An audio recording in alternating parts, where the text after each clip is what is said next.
Hello everyone, my name is Ronan X, and today is the day we're finally getting the sword guide. So, I got my girlfriend here as my training partner, who's going to help me show you guys your options against good out-of-shield options such as like Lucina and stuff like that, because I've been getting a lot of messages about people asking me what the hell do you do about, you know, Swordy's out-of-shield options, and how do you deal with like strong up Bs out-of-shield and stuff like that. So I think I got some good information for you guys.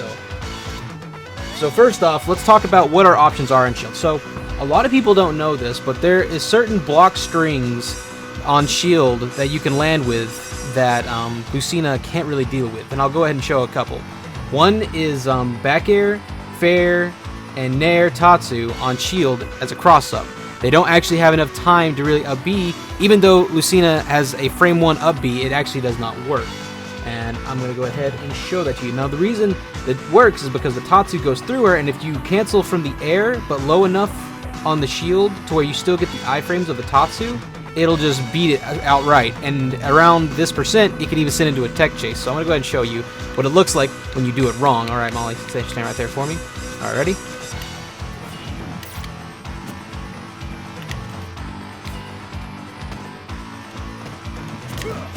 See, that's what it looks like when you mess up, because if you hit high on the shield right here, the tatsu hitbox will be like right in this area where I'm short hopping. See where my feet are?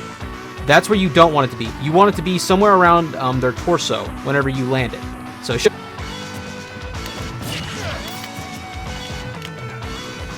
see, that's what it looks like with fair, because I did it straight into it.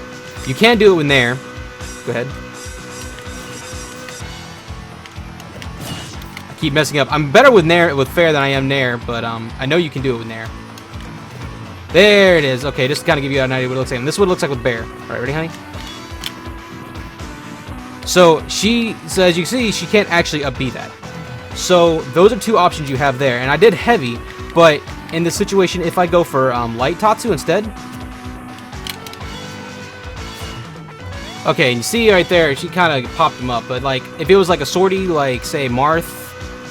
Not Marth, but Ike or any heavy, it'll send to a low angle tech chase. Because you see right here, if you do normal tatsu, it kind of pops her down like that.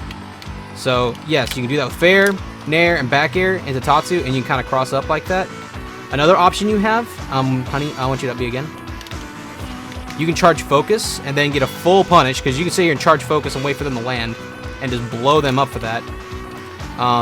You can also do this if you don't feel comfortable going for that. Honey, up B again. You can shield.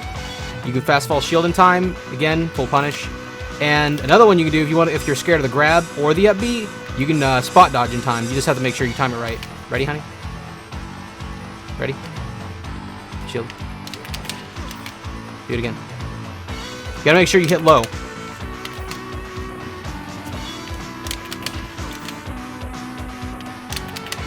See? Well, she messed up.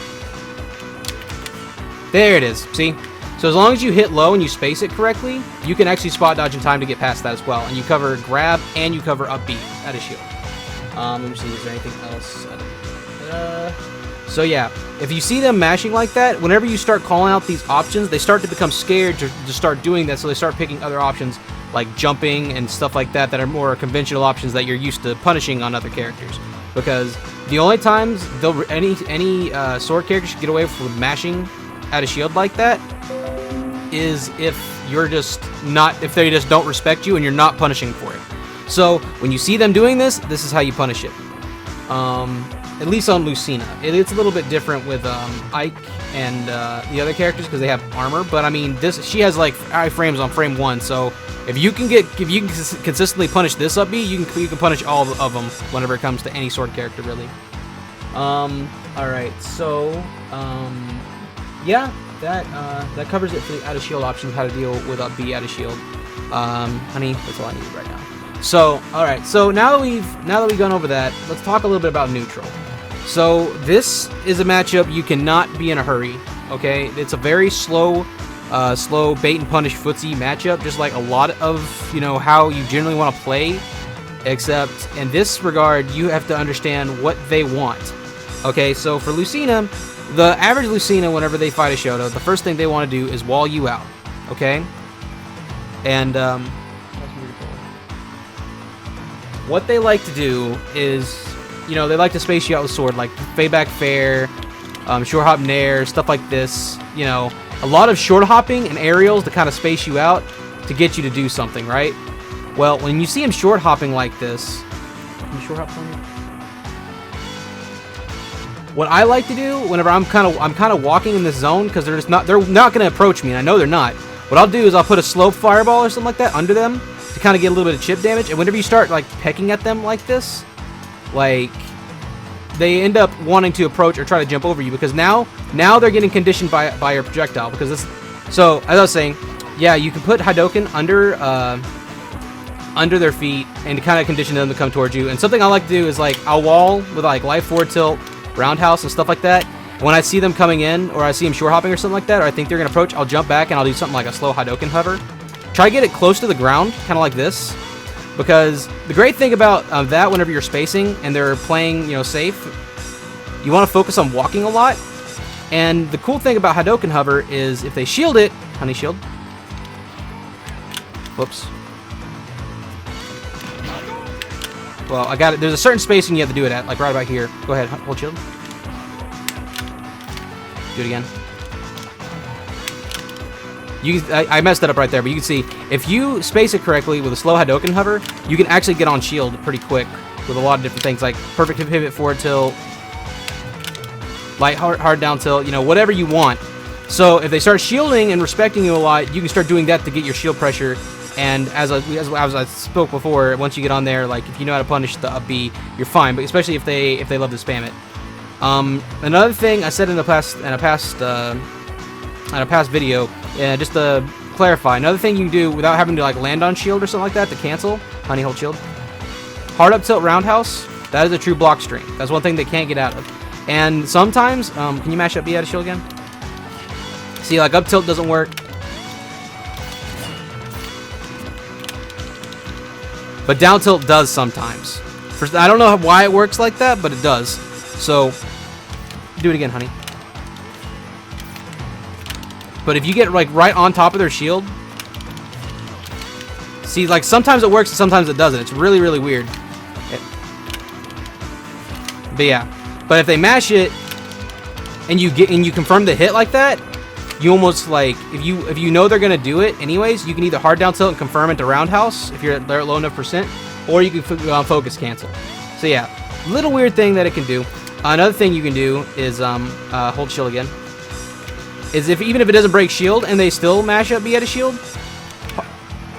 that actually spaces them away enough to where you know, if they up B, it'll still whiff. So you'll still get a full punish. So it's still really good spacing. Another thing you got to know. Okay, so yeah, we're talking about Hadoken hover. So yeah, that's just some of the options. You can get on their shield and you can start your pressure, and then you can start pushing them to the corner, because that's what we want. Our overall goal is to just, you know, figure out their pattern and push them into the corner so that we can start ledge trapping them. Okay. So the thing is that I feel that helps us a lot in this matchup is I feel like most sword characters, their win objective and their overall goal in a match is very telegraphed, and that helps us out a lot because it makes it easier from the read. Because once you start like calling out them short hopping and playing defensive, and you slowly start to walk them to the corner, and they have to come to you, like that's whenever they start to have to like end up misspacing because now they have to approach. So let's talk about our out of shield options. Okay. If they max space and they space correctly, we can't really punish anything they do out of shield, correct? Right. But the reality of it is 99.9% of the time, swordy mains, they do not space perfectly all the time.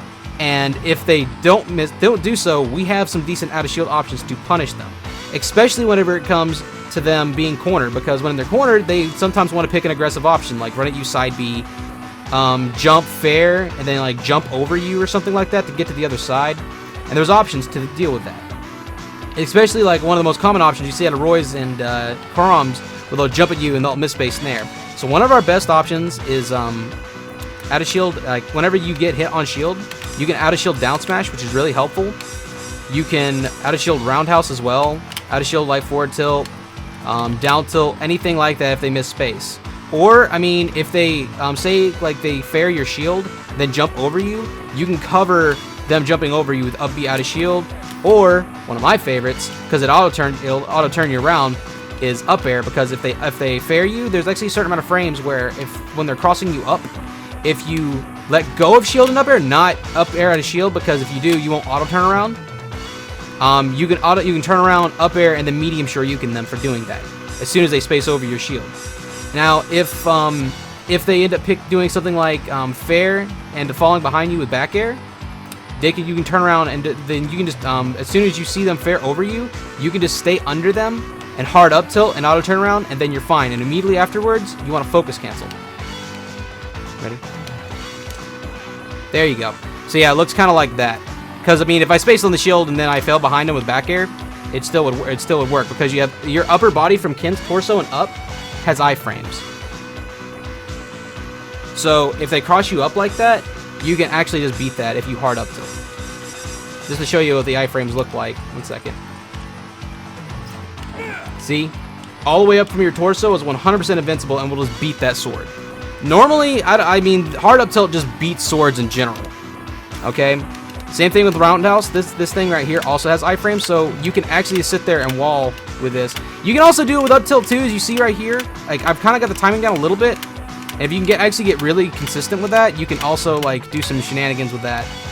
But yeah, roundhouse, light forward tilt, walking a lot, because the reason I say walking a lot is dashing. Dashing is you need to always see dashing as a commitment. Okay, the only times I ever dash in these matchups is if I'm gaining stage control and I have about this much, like, you know, if I'm like at the start of the match, I might dash, and then like just so I can get center stage, or if I'm in their threat bubble, I'll sometimes, if I see that they're like playing overly defensive and I don't think they'll do anything, I'll dash forward and back. But you don't want to do that a lot, because as Lucina, all she has to do is short hop fair and hit you and put you in a tech chase, and now you're in disadvantage. Because whenever she acts first, you know, whenever she acts first and you just kind of are walking, and she like does a fair, and when you're at this distance, like right after she does something, go ahead. You want to punish you want to punish what she does afterwards, since you can't punish the move itself. Because nothing we have really beats her fair and stuff like that. But what we can do is catch her landing. So I want you to short hop fair. Just short hop fair. No, not at me. Just like you're fading away. So like something like that. I mean, she back aired, but like if she fared, this would actually still work. Okay, do it again. Fade back. Yeah, that's it. Go ahead, just do that. So yeah, you can kind of just catch back air like that as well. Like, but that's just one example with like perfect pivot forward tilt. You can do it with you know, pretty much any kind of like dash shield, anything like that. But you kind of don't want to be in shield too much. You want to contest her with your invincible moves, basically like roundhouse, light forward tilt, you know, stuff like that. And you want to stay grounded. Another thing you can do is a lot of swordy characters, like when they're spacing, a lot of what their spacing tools are with are single hit moves, unless it's like, you know, Lucina and Nair or something like that. But I mean, normally, like, if you space yourself correctly, you can still do what I'm about to tell you. But, like, something I'll like to do is, I'll short hop in and focus. And if they fair it, I'll dash cancel in, just so I can get on top of them so I can push them away. Okay? So, short hop fair again. Looks something like that. So that's something else you can do. So, this is just kind of how neutral works. You want to space with Hadoken, space with light forward tilt, roundhouse, walk a lot, and watch what they do so that you can find your openings. You can't punish the sword itself unless they commit, but if they don't commit, you want to put Hadokens under their body, and you want to focus on walking them to the corner slowly, because if they are playing defensive, they're always spacing correctly, they're going to do the work for you. They're going to put themselves in the corner. Eventually, they're going to have to get stage control back, which is your lifeline. The number one goal to focus on is to maintain your resource, which is your main resource is your stage control. That is the number one thing that you get because they're scared of you. They're scared of actually approaching and misspacing, so they end up in this situation more often than you would think. So what does that do? It makes them have to figure out how to get around you. So what are their options? They can go through you with an attack, which is risky because if they miss space, you can do stuff out of shield. You can, you know, focus, a focus punish. You can full hop and like land on them, you know, stuff like that. And if they jump over you, which is the most common option, because what most swordy characters like to do is they like to space with like back air, fair, or like double hop over you and then like back air or something like that. And when they start doing this, this ends up turning into where you normally find most of your stocks. So, honey, what I want you to do is I want you to double jump over me and like try to back air or land with an aerial, okay? Go ahead. See, like, once you get under them, you can just start focus canceling, and as she air dodge right there, I can dash and like catch her landing there, and she just gets pushed right back to the ledge. So jumping is pretty much reactable. There you go. So now she has no jump, okay? Once they have no jump, now they have no landing options. You can just walk. If they have no jump, there is no risk in staying under them with hard up tilt. There's actually none. Because the only thing they can do is land with an attack, counter, or air dodge. Okay? And if they counter and you focus cancel, you'll end up just focus canceling their counter, and you'll end up getting a focus punish. So there's not a whole lot they can do about that. Okay? So yeah, you push them to the corner, you make them jump, you stay under them, you shark them, you don't let them land. And sometimes even if they do land in front of you, like in front of your face with like fair or something like that, from like a distance like here, you can always dash cancel this. Like, you know, not dash cancel. You can always dash into them and down tilt them, because if they land with fair or bear, there is a little bit of lag that they have that is enough for you to get in and start getting a tilt punish, like down tilt, short U, down tilt, roundhouse, down tilt, whatever the hell, or up tilt, whatever. Sometimes. Well, normally when I'm going for down tilt on landing, because whenever someone's landing animation crouches, sometimes up tilt will miss. So you want to go for down tilt.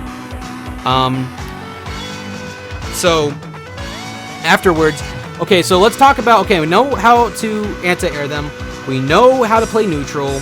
We know how to deal with them, their out of shield options.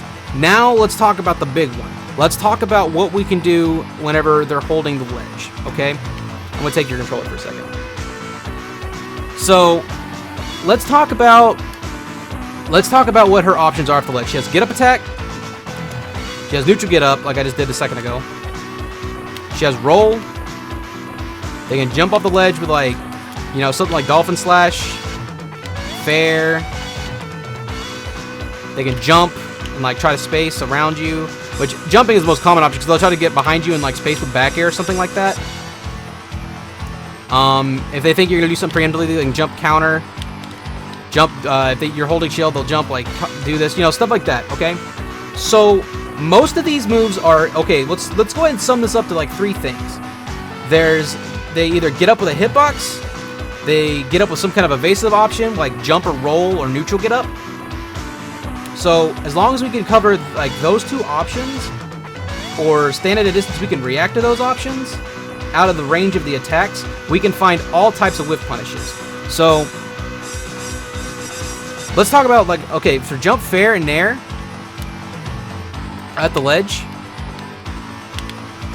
like this where Ken is standing right now is the distance you want to be, because once they do this they are just begging to get hit, because you can just dash into them and do whatever you want, because once they land, I think like they might be able to hit jab or something, but like there's a certain amount of frames before they hit the ground that you can dash and punish them for. Okay, like there was there was a small window right there before the nair came out that you have nothing to worry about. You can just dash and punish that. So as soon as you see the fair and it whiffs, you want to dash in and hit her.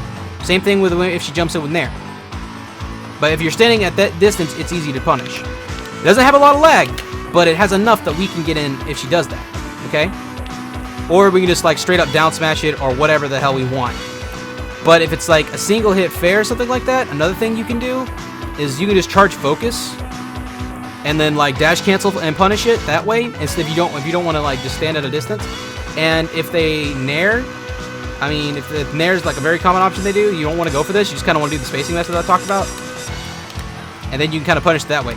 Or another thing you can do, if you just want to keep on pushing them back to the ledge, which I do a lot to kind of see what their habits are, because when you consistently push someone to the ledge, you end up seeing their habits more often than not of what they like to do.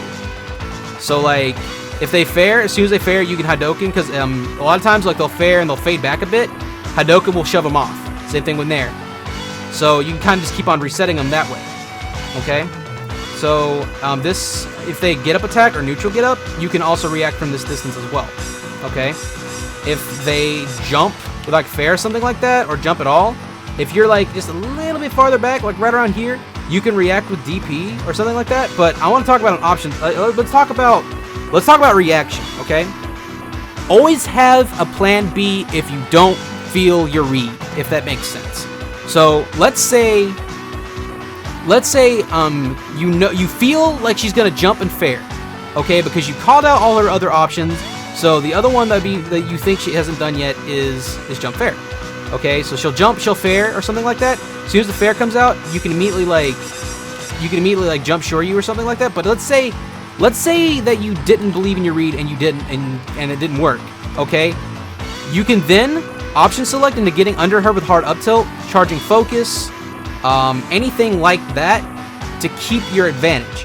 But just remember your number one goal is to hang on to your stage control. So pretty much we can option select even if we don't get the read. Because once she's in the air, we have all the priority, even if she has a disjoint because of all of our iframes. Okay, so she ends up getting pushed up in the air constantly and reset to the ledge and just can't get off the ledge. Because honestly, I mean, her ledge options are not bad, but against Ken they are because of all the options he has to kind of keep her there. Because once she's forced to approach because she has no stage control, Ken kind of just, if you know what you're doing, slaps the shit out of her whenever she can't camp. So yeah, that's pretty much it. We've covered ledge trapping, we've covered neutral, we've covered anti-airing, and how to deal with her out of shield options, our out of shield options against her, what tools work, how to wall out, how to play. Okay, yeah, I think I've pretty much covered everything I need to say here. If you have any questions at all, feel free to drop it in the comments down below. If you like this video, please drop a sub. I'm going to go ahead and pull up the montage to show you guys some of the things I'm talking about. There's not everything I've talked about in this montage, but I'll be uploading more. I'm going to be uploading like exhibitions against some good players that I know. That way you guys can actually see more of how I play against sword characters, because apparently, like I said in the beginning of this video, most people struggle in these matchups a lot. I don't. I'm actually very consistent against sword characters in tournament. I actually have not lost one yet. So I'm gonna go ahead and dip into like, you know, all the people I know and see if I can get some VODs up for you guys. Anyways, here's the montage. I'll see you guys later. Peace.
And that'll be the end of this guide. Thank you guys so much for your continuing support, all the kind words. I see you guys down in the comment section. You guys are amazing. I'm glad that I was able to help you guys out so much with my past guides, and I hope this guide helped you out as well. If you like this video, please hit that sub button, and if you want to catch my notifications of when my next videos go live, please hit that bell. And if you really liked it, hit a thumbs up, share it to your friends, any of your other kin friends who want to learn the character. Go ahead and send them my way. I'll do my best to help them as much as I can. If you want to follow me on Twitch, my Twitch handle is RonanX1819, and so is my Twitter handle as well. That's where I post all my lab findings and my thoughts on the character. If you just want to get to know me as a person, hit me up on Twitter. I'm pretty much myself all the time there. Same thing with my Twitch account. Anyways, I'm RonanX, and I will see you guys next time. Peace.